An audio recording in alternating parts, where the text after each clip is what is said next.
ये वीडियो हम letter of credit ये टॉपिक पे बना रहे हैं। तो आप सभी लोगों को मैक्सिमम इसका मीनिंग तो पता होगा कि what is letter of credit. कुछ हमारे क्लाइंट्स और स्टूडेंट्स के इस तरह के रिक्वायरमेंट्स हमें मिले और इसीलिए हमने डिसाइड किया कि ये टॉपिक पे हम एक वीडियो बनाएंगे।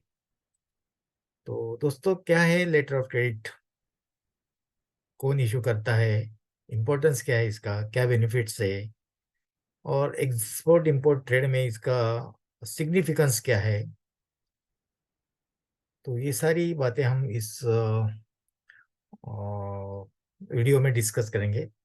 तो first of all, what is letter of credit. तो आपको इसका पता चल ही गया होगा कि लेटर ऑफ क्रेडिट मतलब एक कुछ क्रेडिट का लेटर है और इसीलिए कुछ इसके रिलेटेड बात है। तो जी हाँ दोस्तों, ये लेटर क्रेडिट का ही लेटर है और इसको non fund base funding option बोल सकते हैं आप। तो there are two types of working capital funding options, एक नॉन फंड बेस और एक फंड बेस। तो non fund base working capital जो रिक्वायरमेंट्स है, इसमें ये दो बातें आती है, एक लेटर ऑफ क्रेडिट और एक बैंक गारंटी। तो एलसी और bank guarantee non fund based instruments के अंदर इशू किया जाता है थ्रू बैंक। बैंक इशू करती है इसको। तो ये एक निगोशिएबल इंस्ट्रूमेंट है कि इसका निगोशिएशन हो सकता है। It's a transferable kind of instrument. International transaction जो है ये थोड़े आपको पता है कि ये कॉम्प्लिकेटेड ट्रांजैक्शन है। लोकल ट्रेड में भी नॉर्मली लोग डील कर, पेमेंट्स अगर कंफर्म नहीं है और कुछ बायर जो है अगर सस्पिशियस है तो डील करने के लिए लोकल ट्रेड में भी लोग हिचकिचाते हैं। तो इंटरनेशनल ट्रेड में भी सिमिलर काइंड ऑफ लोग थोड़े डाउटफुल हो जाते हैं पेमेंट्स के लिए कि पेमेंट्स आएगा कि नहीं, हमारे गुड्स तो हम एक्सपोर्ट कर देंगे, तो पेमेंट नहीं आया तो क्या होगा, उतना तो लॉस हो जाएगा। लोकल पे अगर करते हैं तो इन लोगों को तो हम पकड़ सकते हैं, उनको कैसे पकड़ेंगे, ये सारे क्वेश्चंस जो है एक्सपोर्टर्स के माइंड में आते हैं जो इनिशियली एक्सपोर्ट करना चालू करता है। तो इट्स अ कॉमन ये है कि आपके मन में ये बात आ सकती है कि हमारे पैसे कैसे प्रोटेक्ट हो जाएंगे। तो इसीलिए एक जो आईसीसी चैम्बर ऑफ कॉमर्स मतलब International Chamber of Commerce, ICC WBO, World Business Organization, ये जो ऑर्गेनाइजेशन है जिसके बहुत सारे कंट्रीज मतलब 120 कंट्रीज इसके मेंबर्स है, और ये रूल फ्रेम करती है commercial trade related, export import trade related rules frame करती है। उसी में के उन्होंने डिलीवरी टर्म्स भी सेटअप किए, रूल्स फ्रेम किए, और वैसे ही उन्होंने पेमेंट टर्म्स के भी रूल्स कुछ फॉर्म किए हैं जो सारे कंट्रीज ने अडॉप्ट किए। उसमें ये एक एलसी रिलेटेड जो इंस्ट्रूमेंट है उसके रिलेटेड यूपीसी डीसी 600 टू अभी 800। तो ये उन्होंने एलसी रिलेटेड, एलसी किस तरह से इशू की जाती है, क्या क्लॉजेस होने चाहिए, इसकी सारी जानकारी उन्होंने ये गाइडलाइंस में दी है। मैंडेटरी जो उनका जो मैनुअल है उसमें इन्होंने दिया है। तो यूपी सी डी मैनुअल है 600 का, 39 क्लॉजेस लेटर ऑफ क्रेडिट के रहते हैं। सारी बैंक्स को इसको फॉलो करना है और इसी फॉर्मेट में लेटर ऑफ क्रेडिट रिलीज किया जाता है, ट्रांसमिट किया जाता है। तो दोस्तों, ये इंस्ट्रूमेंट है कि ये आपको इंटरनेशनली जो पेमेंट्स की रिस्क से प्रोटेक्ट करता है। तो पेमेंट के रिस्क अगर प्रोटेक्ट करना है तो दो तरीके हुए। एक तरीका है कि आपको ईसीजीसी का कवर लेना है, एक्सपोर्ट क्रेडिट गारंटी कॉरपोरेशन। तो वो मनी का इंश्योरेंस देते हैं। कार्गो का इंश्योरेंस आप अलग इंश्योरेंस एजेंसी से करोगे, लेकिन मनी का इंश्योरेंस जो है कि ईसीजीसी से लोग करवाते हैं। और ये दो सेकंड इंस्ट्रूमेंट है, ये प्रूवन इंस्ट्रूमेंट है लेटर ऑफ क्रेडिट कि जिसके अंदर आपको पेमेंट आएगा ही। तो इसीलिए लेटर ऑफ क्रेडिट का प्रचलन ज़्यादा है। उसके अलावा document against acceptance, documents against payments, DA DP, collection, documentary collection, इस तरह का बिल ऑफ एक्सचेंज, इस तरह के इंस्ट्रूमेंट्स भी अवेलेबल है। या फिर by opening the bank account, या फिर आपको कि ओपन अकाउंट मतलब आपके अकाउंट में वो जैसे जैसे होके ट्रांसफर करेगा, अगर आपके उनके रिलेशंस अगर एस्टेब्लिश हो गए होगे तो, आपको रिलायबिलिटी लग रही हो तो। लेकिन आपको अगर नया आप बिजनेस चालू कर रहे हैं तो आपको हम ये सजेस्ट करते हैं कि आप लेटर ऑफ क्रेडिट पे ही जाए, बाकी इंस्ट्रूमेंट्स के अलावा। तो लेटर ऑफ क्रेडिट में क्या है कि इम्पोर्टर जो होता है, जो गुड्स बाय करता है, क्योंकि he is going to make the payment, तो जब एग्रीमेंट होता है, आपका निगोशिएशन होता है कि ऑर्डर के बारे में, उस समय में पेमेंट किस आधार पे हो जाएगा इसका कॉन्ट्रैक्ट होता है। परचेस ऑर्डर में भी उस तरह की क्लॉजेस डाली जाती है। तो आपको अगर लेटर ऑफ क्रेडिट पे आपको अगर करना है तो उसका उस तरह का क्लॉज आपको डालना पड़ेगा। और उसके साथ कौन से डॉक्यूमेंट आएंगे आपसे, because letter of credit always relate to the documents movements, the document correctness and the documents movement। तो डॉक्यूमेंट्स करेक्ट जो है, डॉक्यूमेंट्स करेक्ट होने चाहिए और उसकी movements from the exporter to the importer होनी चाहिए। तो बेसिकली लेटर ऑफ क्रेडिट के द्वारा इंपोर्टर जो है और एक्सपोर्टर इस तरह से रिलैक्स हो जाते हैं कि वो इम्पोर्टर्स को भी गुड्स जो है कि वो उसको मिलने का कोई डाउट नहीं रहता है, और एक्सपोर्टर को भी आपको कि लेटर ऑफ क्रेडिट होने के कारण आप के गुड्स जो है आपको आप जो भेजे हुए उसकी आपको रियलाइजेशन मिलने का आपको संदेह कुछ होता नहीं है।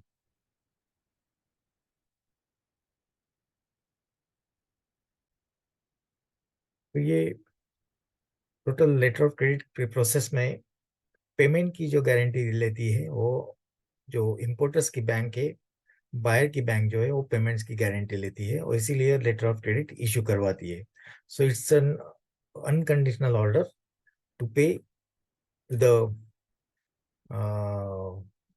एक्सपोर्टर और seller of the goods at sight, और फिर after some 30 days, 90 days, 45 days. तो लेटर ऑफ क्रेडिट के टाइप्स अलग अलग टाइप्स होते हैं, वो हम आपसे शेयर करेंगे। तो इस तरह के अलग अलग लेटर ऑफ क्रेडिट्स की जाती है। उसमें से कौन सी आपको करनी चाहिए, कौन सी नहीं करनी चाहिए, इसका भी हम आपको जान, इसलिए इसको क्या है कि जो इम्पोर्टर की बैंक रहती है वो पेमेंट देने के लिए बाउंड है। बेसिकली इम्पोर्टर जो है कि बैंक से अपना एलसी खुलवाता है, तो प्रोसेस भी आपको समझाएंगे किस तरह से लेटर ऑफ क्रेडिट खुलवाया जाता है या ओपन किया जाता है। तो इम्पोर्टेंस क्या है दोस्तों इसका कि आपकी जो अनसर्टेनिटीज है पेमेंट्स की इन द इंटरनेशनल ट्रेड, ये खत्म हो जाती है। एंड थर्ड पार्टी आपको जो बैंक है वो रिस्पॉन्सिबल है पेमेंट करने के लिए, इसके लिए आप थोड़े रिलैक्स हो जाते हैं। तो बेसिकली ये इम्पोर्टेंस है कि आप अपने दोनों के टर्म्स जो है कि एक्सपोर्टर और इंपोर्टर दोनों के टर्म्स फुलफिल कर सकते हैं, क्योंकि आपको पेमेंट्स का क्रेडिट वर्दीनेस जो है कि वो मिल गया। और कैश कंट्रोल जो है आपको कि आप मैनेज कर सकेंगे, क्योंकि पेमेंट सर्टन टाइम पे इमीडिएट या फिर सर्टन डेज के बाद आपके पास आने वाला है। इसके अलावा जो आपको एलसी है, अगर वो आपको डिस्काउंटिंग करनी है तो बैंक उसको परचेस भी करती है, उसको बिल डिस्काउंटिंग बोलते हैं, बिल परचेसिंग बोलते हैं या निगोशिएशन बोलते हैं। तो इस तरह से बिल डिस्काउंटिंग, निगोशिएशन या परचेसिंग वे से आपकी बैंक जो है आपको सर्टन अमाउंट उनकी जो लिवरेज है, इंटरेस्ट है, वो डिडक्ट करके आपको आपको बाकी अमाउंट आपको दे सकती है इमीडिएट बेसिस। तो it is called bill discounting. तो उसमें बिल डिस्काउंटिंग में आपको जो भी बिल्स है आपको लेटर ऑफ क्रेडिट जो है वो आपको बैंक को एंडोर्स करके देना पड़ेगा, और बैंक फिर आपको उनको बिल डिस्काउंटिंग के लिए आपको ऑथराइजेशन देना पड़ेगा। तो क्योंकि उसके साथ अगर आपने जो भी उसके साथ आपके डॉक्यूमेंट्स भी उनको लगेंगे, ताकि आप ये सारी चीज़ें प्रोसीजर जो कंप्लीट करके बिल डिस्काउंटिंग का प्रोसीजर कंप्लीट करके उनके पास लॉन्च करें। तो basic characteristics letter of credit की बाकी इंस्ट्रूमेंट के कंपेयर करेंगे तो निगोशिएशन हो सकता है, मतलब निगोशिएटेबिलिटी, ये इसका एक कैरेक्टरिस्टिक्स है। देन रिवोकेबिलिटी, एक निगोशिएशन अबिलिटी जो है, ये इसकी कैरेक्टरिस्टिक है। रिवोकेबिलिटी, ये कैरेक्टरिस्टिक है, आपको रिवोकेबल भी हो सकता है, इरिवोकेबल भी हो सकता है। बाद में ट्रांसफर कर सकते हैं बाय एंडोर्समेंट, और असाइन भी कर सकते हैं इसको, किसको, अगर बेनिफिशियरी थर्ड पार्टी बेनिफिशियरी है तो उसको असाइन भी कर सकते हैं। फॉर एग्जांपल कि इसमें आपको जो एक्सपोर्टर है उसके सप्लायर को कुछ पेमेंट देना है, तो सप्लायर के नाम से भी वो एंडोर्स करके लेटर ऑफ क्रेडिट जो है, जो आया हुआ आपके पास लेटर ऑफ क्रेडिट है, वो आप एंडोर्स करके थर्ड पार्टी के नाम पे भी आप अमाउंट ट्रांसफर करा सकते हैं। तो ये एक बेनिफिट है असाइनेबल एलसी। तो basically site and time draft, मतलब साइट मतलब इमीडिएट एंड टाइम मतलब आफ्टर सम पीरियड। तो इस तरह के ड्राफ्ट के भी कैरेक्टरिस्टिक्स है। तो इस आपको किस तरह से पेमेंट लगता है, यानी आपके एग्रीमेंट्स क्या है, उस बेसिस पे ये सारी चीजें डिपेंड होती है। तो प्रोसेस जो है कि दोस्तों इसमें बेसिकली कि जो इंपोर्टर है उसको अपने बैंक को रिक्वेस्ट करना पड़ेगा लेटर ऑफ क्रेडिट खोलने के लिए, क्योंकि बैंक जहाँ पे वो अकाउंट उसका मेंटेन है, उसको मालूम है कि उसमें लेटर ऑफ क्रेडिट, उसका नॉन फंड बेस का लिमिट कितना है, उस बेसिस पे उसको लेटर ऑफ क्रेडिट जो है कि एक्सपोर्टर के नाम से खोलने के लिए ये करना पड़ेगा। इंपोर्टर की बैंक जो है कि लेटर ऑफ क्रेडिट उसको बनाएगी रिक्वेस्ट आने के बाद, और उसको चेक करने को देगी। इंपोर्टर जो है उसको चेक करेगा, फिर वो उसका ड्राफ्ट है वो अपने एक्सपोर्टर को भेजेगा। एक्सपोर्टर को भेजने के बाद एक्सपोर्टर वो चेक करेगा, उसी समय में बैंक जो एक्सपोर्टर की बैंक है उसको भी सबमिट करेगा। तो उसकी जो एक्सपोर्टर की बैंक है वो चेक करके उसको ओके देगी। तो एक्सपोर्टर जब ओके करेगा, उसकी बैंक ओके करेगी, तो फाइनल ड्राफ्ट जो है कि बैंक, जो इंपोर्टर्स बैंक है वो अपनी जो एक्सपोर्टर की बैंक है उसमें ट्रांसमिट करेगा। उस फिर ट्रांसमिशन के बाद एक्सपोर्टर की बैंक है उस पर कंफर्म करेगी। तो दोनों बैंक उसमें कंफर्मेशन दे सकते हैं, इंपोर्टर बैंक और एक्सपोर्टर बैंक। लेकिन एक्सपोर्टर की बैंक ने अगर नहीं दिया तो भी चल सकता है, लेकिन इंपोर्टर वाली बैंक जो है उन्होंने कंफर्मेशन देना चाहिए। तो जब कंफर्मेशन आ जाता है तो एक्सपोर्टर के पास एलसी आ जाती है, ओरिजिनल एलसी, और उसके अलग अलग टाइप जो है उस बेसिस पे उसको उसको अमाउंट जो है वो थ्रू बैंक उसको मिल सकती है। तो एक बार एलसी इशू कर दी तो उसका मतलब है कि वो इरिवोकेबल है, और उसको क्योंकि इरिवोकेबल जो एलसी है वही हमने इशू करवानी चाहिए। तो इरेगुलर एलसी जब आपके हाथ में आ जाती है तो आपको 100% पेमेंट मिलने की श्योरिटी आ जाती है। तो बेनिफिट जो है कि एलसी के कि कैश कंट्रोल फ्लो आपका जो है कि वो आपको अच्छा हो सकता है, रिस्क मिटिगेट हो जाती है नॉन पेमेंट की, और डिस्प्यूट्स कम हो जाते हैं। This is for the importer. And exporter जो है कि एक्सपोर्टर को भी मैन्युफैक्चरिंग एंड क्रेडिट रिस्क जो है ये कम हो जाती है। एंड सेफगार्ड हो जाता है कि उसके ऑर्डर और चेंजेस जो है, और बैंक्रप्सी अगर आती है इस वजह से, तो उससे भी बच जाता है क्योंकि पेमेंट कंफर्म है। तो ये बेनिफिट एक्सपोर्टर इंपोर्टर्स के लिए बेसिकली हो जाते हैं कि इंपोर्टर को भी उसके गुड्स आ जाते हैं, और कैश फ्लो भी उसका जैसे कि 30 डेज का दिया है, 45 डेज का दिया है, 90 डेज का दिया है, तो उसको 30-90 डेज के बाद पेमेंट देना है। लेकिन पेमेंट रिसीव भी उसको एक्सपोर्टर को 30-90 डेज के पीरियड में आना है, तो वो भी एश्योर्ड है पेमेंट्स के लिए। और अगर जल्दी चाहिए तो उसको डिस्काउंटिंग करना पड़ेगा। तो पार्टीज इन्वॉल्व इसमें एक्सपोर्टर इंपोर्टर और दोनों के बैंक्स, इसके अलावा और बैंक्स हो सकते हैं जिसको हम निगोशिएटिंग बैंक्स बोलेंगे, या फिर इसके अलावा कंफर्मिंग बैंक बोलेंगे, रिम्बर्समेंट बैंक बोलेंगे, रिम्बर्सिंग बैंक, या फिर इसको हम एडवाइजिंग बैंक बोलेंगे। तो ये सारे बाकी बैंक जो है, दो बैंकों के अलावा और बैंक्स उसमें इन्वॉल्व हो सकती है।